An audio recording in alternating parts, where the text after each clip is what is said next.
"Who will wed me?" asked the alien. Queen and only one human dared to answer. The massive golden throne room fell silent as Queen Zara stepped forward. Her purple skin gleamed under the crystal lights, and her 4 arms moved with deadly grace. Behind her stood the greatest warriors of 12 different alien races. All had come to answer her call for a husband. All had failed her tests. Captain Lisa Monroe watched from the back of the hall. She was the only human in the room, and definitely the only one wearing a simple blue uniform instead of fancy armor or royal robes. The other aliens barely looked at her. They thought humans were weak, soft creatures who barely knew how to fight Queen. Zara was not like other alien females Lisa had met. The Vorthak Queen stood nearly 8 feet tall with muscles that could crush steel. Her red eyes could see through lies, and her mind could read thoughts from a mile away. She had ruled her warrior planet for 200 years without ever finding someone worthy to stand beside her. The last suitor, a giant rock creature from the mining world, stepped back in defeat. He had tried to lift her ceremonial warhammer and failed like all the others. Queen Zara looked disappointed again. She had been searching for someone strong enough, brave enough, and smart enough to be her equal. Lisa knew why she was really here. 3 months ago, Queen Zara had sent the same message to every civilized world in the galaxy. She needed a husband not for love, but for politics. Her people would only follow a queen who had proven she could choose the strongest mate. The problem was that no one had been strong enough yet. The human captain had not come here to marry the queen. She had come because Earth needed this alliance. The Vorthak controlled the largest fleet in this part of space, and humanity was facing a war against the machine armies from beyond the rim. Without Queen Zara's help, Earth would fall. Queen Zara raised one of her 4 hands for silence. Her voice echoed through the throne room like thunder rolling across mountains. "I have tested warriors from every corner of the galaxy. None have proven worthy. Perhaps there is no one in all the stars who can match the strength of a Vorthak." Queen Lisa felt her heart racing. This was her chance. She stepped forward, ignoring the shocked gasps from the alien crowd. Queen Zara turned her burning red eyes toward the small human female. "You wish to try, little human." The queen's voice carried both amusement and curiosity. "Your people are known for their cleverness, but not their strength." Lisa bowed respectfully but did not look away from those dangerous red eyes. "Your Majesty, I am Captain Lisa Monroe of Earth Fleet. I have come not just to try your test, but to propose a different kind of challenge." The throne room erupted in angry voices. Several alien warriors shouted that humans had no place here. Queen Zara raised her hand again, and silence fell like a heavy blanket. "Speak your proposal." Human Lisa took a deep breath. She had practiced these words during the long journey here, but now, with everyone watching, she felt the weight of 2 entire civilizations resting on her shoulders. "Your Majesty, you have tested physical strength, but a true partner needs more than strong arms.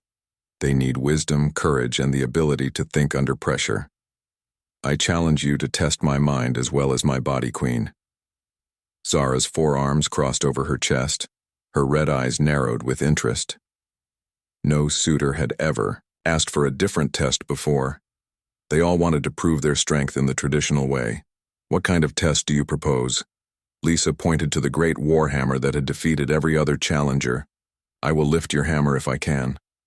But first let me solve a problem that has troubled your kingdom. I have studied your world." Queen Zara: "Your eastern provinces are in rebellion, not because they hate you, but because they are hungry. The trade routes have been cut by space pirates. Your people fight each other instead of working together." The Queen's eyes widened slightly. Lisa was right. The Eastern Rebellion had been growing for months, and none of her advisors had found a good solution. Continue. Human Lisa stepped closer to the throne, ignoring the dangerous energy that seemed to flow around the alien queen. "Send me with a small fleet not to fight the rebels, but to clear the pirate nests. When trade flows again, the eastern provinces will have food. They will remember that their queen solved their real problem instead of just sending more soldiers." Queen Zara stood up slowly. Her massive form cast a shadow over Lisa, but the human captain did not step back. She had faced down battleships and space monsters. A tall alien queen was scary, but Lisa had seen worse. You would risk your life to save my people without any promise of reward. Lisa nodded firmly. That is what leaders do, Your Majesty. They take risks for others. That is what makes someone worthy to stand beside a queen. For the first time in the long ceremony, Queen Zara smiled. It was not a gentle expression on her alien features, but it was real. She walked down the steps from her throne until she stood directly in front of Lisa. The queen was so tall that Lisa had to look up to meet her eyes. The other suitors came here to take a queen as their prize. You came here to serve a queen's people. That is wisdom, little human. Now show me your strength. Queen Zara gestured toward the warhammer. It was made from metal, taken from the core of a dead star and weighed more than a small spacecraft. Lisa walked over to it and placed both hands on the handle. She had studied Vorthak engineering during the trip here. The hammer was not just heavy, it was designed to test more than physical strength. Instead of trying to lift it straight up, Lisa began to study the hammer's base. She found what she was looking for, a small crystal that glowed with inner light. The hammer was not just a weight, it was a machine that responded. To bioelectric fields, Lisa placed her hand on the crystal and felt it warm to her touch. The hammer became lighter, not because Lisa was stronger than the other challengers, but because she understood how it worked. She lifted it over her head while the entire throne room watched in stunned silence. Queen Zara began to laugh. The sound filled the great hall like music. It was not mocking laughter, but the joy of someone who had finally found what they were looking for. You did not try to force the hammer to obey you, little human. You learned how to work with it. That is true strength.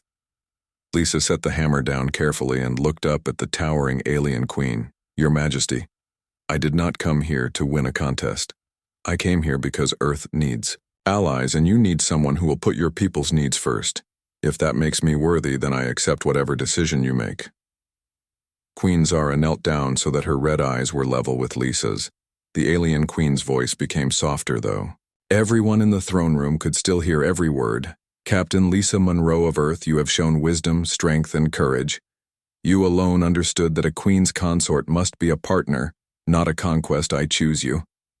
The throne room exploded with noise. Some aliens cheered while others protested. Lisa felt dizzy with relief and terror at the same time. She had succeeded, but now she had to figure out how to actually be married to an 8-foot-tall alien warrior. Queen. Zara stood and took Lisa's much smaller hand in one of her 4 large ones. The ceremony will be tomorrow, Captain. Until then, you are under my protection. Anyone who harms you answers to me personally. As the crowd began to leave, Lisa realized that the hard part was just beginning. She had won the Queen's hand, but now she had to prove she could actually help rule an alien empire. The galaxy was watching, and Earth's future depended on making this impossible marriage work. But looking up at Queen Zara's fierce smile, Lisa thought maybe impossible was just another word for interesting.